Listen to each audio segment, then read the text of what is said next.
നമസ്കാരം. കഴിഞ്ഞ നിയമസഭാ തെരഞ്ഞെടുപ്പിൽ മധ്യപ്രദേശിൽ ബിജെപിക്ക് തുടർ ഭരണം നൽകിയത് അവിടുത്തെ സ്ത്രീകളായിരുന്നു. ചൗഹാൻ മാമയുടെ സ്ത്രീപക്ഷ പദ്ധതികൾ ദേശീയ തലത്തിൽ തന്നെ വാർത്തകളിൽ ഇടം പിടിക്കുകയും ചെയ്തിരുന്നു. മധ്യപ്രദേശിൽ മാസം തോറും 1250 രൂപയാണ് സ്ത്രീകൾക്കായി നൽകിയിരുന്നത്. കഴിഞ്ഞ ലോക്സഭാ തെരഞ്ഞെടുപ്പിൽ മധ്യപ്രദേശിലെ 29 സീറ്റുകളിലും ബിജെപിക്ക് വിജയിച്ചു കയറാനും സാധിച്ചിരുന്നു. ഇതിന് പിന്നിൽ ശിവരാജ് സിംഗ് ചൗഹാന്റെ സ്ത്രീകൾക്കുള്ള ധനസഹായ പദ്ധതിക്ക് നല്ല തോതിലുള്ള പങ്കുണ്ട് എന്ന് തന്നെയാണ് ബിജെപിയുടെ ദേശീയ നേതൃത്വം വിലയിരുത്തുന്നത്.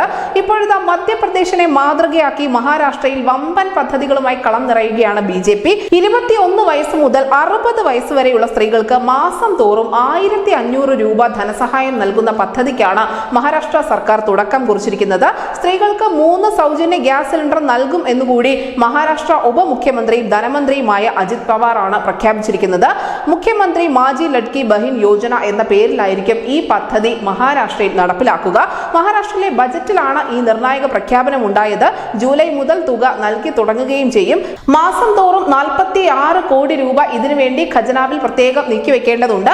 മഹാരാഷ്ട്രയിൽ NDA സർക്കാരിന്റെ വൻ സൗജന്യ വാഗ്ദാനങ്ങൾ വന്നതോടുകൂടി ഉദ്ധവ് താക്കറെയും ശരത് പവാറും നാനാ പട്ടോളയും ഒക്കെ വിയർക്കുന്നുണ്ട്. ലോക്സഭാ തെരഞ്ഞെടുപ്പിൽ മെച്ചമുണ്ടാക്കി എന്നതിന്റെ പേരിൽ അമിത ആത്മവിശ്വാസത്തോടു കൂടി മഹാരാഷ്ട്രയിൽ അധികാരം പിടിക്കാൻ കാത്തിരിക്കുന്നവർക്കുള്ള ആദ്യ പ്രഹരം കൂടിയാണ് ഈ സ്ത്രീപക്ഷ പദ്ധതികൾ. News desk India Malayalam.